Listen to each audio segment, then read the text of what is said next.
Good morning, everyone. Today I want to have some unfiltered thoughts about pediatric dentistry and things that I find there is a bit of a weird trend when general dentists are treating pediatric treatments or providing pediatric treatment to children.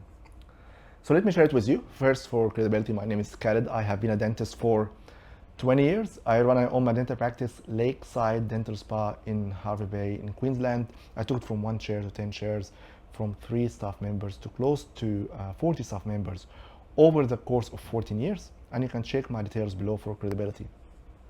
I find like us dentists, for example, I'll talk about myself. If I'm providing a filling for a patient, I probably want to do it as close as possible to what a prosthodontist will provide. Same thing if I'm providing an onlay or a dental crown, I want to do it at the same standards as a prosthodontist, for example. If I'm doing a root canal treatment, I want to perform very similar or close to the standards of a root canal specialist. If I'm placing an implant, I want to place it as good as periodontist or surgeon, or I would refer this case out if it's too difficult and I cannot perform to that level. But I find when I used to treat pediatric patients, children, same thing, I had the same mindset where I always wanted to treat the child the same way the child would be treated in a pediatric clinic. But I find some dentists do the same when it comes to like fillings, crown, root canals, implants. They want to provide the same care their patients would receive in a specialist practice. But when it comes to pediatrics, it's a bit of compromise there. And I'm trying to get into why some dentists would do that, and I have some thoughts I want to share with you. I want you to share with me your thoughts as well. I believe for many factors. Number one, lack of knowledge. Sometimes treating a child, there's a bit of discrepancy of the knowledge of a general dentist and the treatment plan the general dentist will know compared to a pediatric dentist. So lack of knowledge or the seek of knowledge. Some dentists are really into enhancing their skills in implants, dentistry, in root canal treatments, in prosthodontics. They read more books, they watch more videos, they attend more lectures and courses. But pediatrics, they keep it at very basic level. So I think lack of knowledge is number one. Number two, they have the knowledge, but for some reasons, they are too scared to charge patients. So they just feel bad charging X amount of dollars on a baby tooth because they see the baby tooth as a disposable tooth, and they feel guilty asking the parent to spend this money on a baby molar. For example, let's say first primary molars, it requires a pulpotomy and a stainless steel crown because the marginal ridge is broken, and instead they will provide like a 2-surface Fuji filling, big difference in cost, and they just feel bad charging the patient. So that's a really weird mindset, because you have to change this mindset, because for me, a baby tooth is very important. It's extremely important for the child's function, the child's health. It will control the space and hold the space for the permanent dentition. It will prevent crowding, prevent narrowness and smallness and loss of arch length.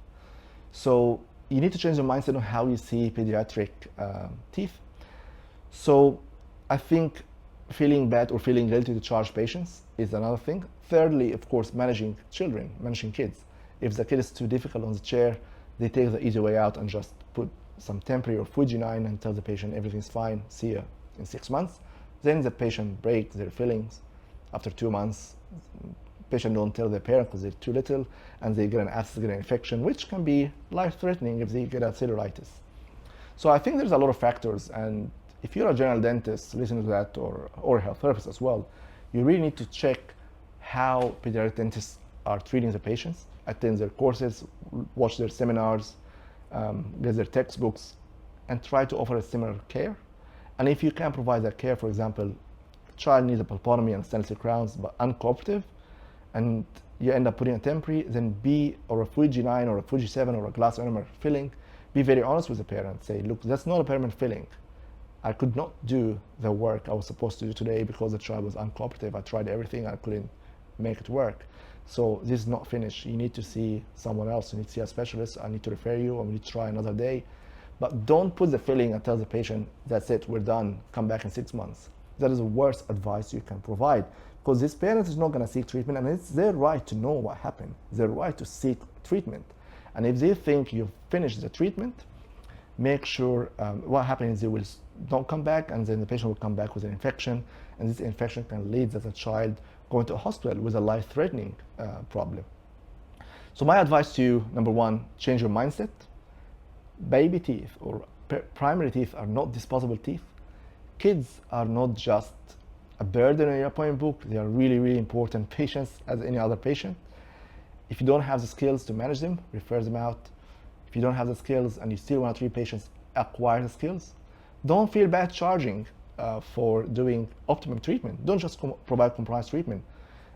It's your job to provide the patient all the options. It's your job to find them solutions by payment plans and make payments easier for them. But it's not your job to decide if the patient cannot afford the treatment and offer them compromise. You're depriving your patients from something that will last them for a long time and will avoid them from getting hospitalized. But yeah, I think this is very important. There is a big discrepancy between what's being offered in general practices when it comes to pediatric treatment and what being offered in a pediatric dentist specialist. And somehow we as general dentists, we need to up our game in that area. If you find this information helpful, make sure you like and share it with your friends and colleagues. If you want to hear more about my videos, please subscribe to my channel and you'll be notified when more videos are released. Thank you so much for listening to me. It means a lot to me.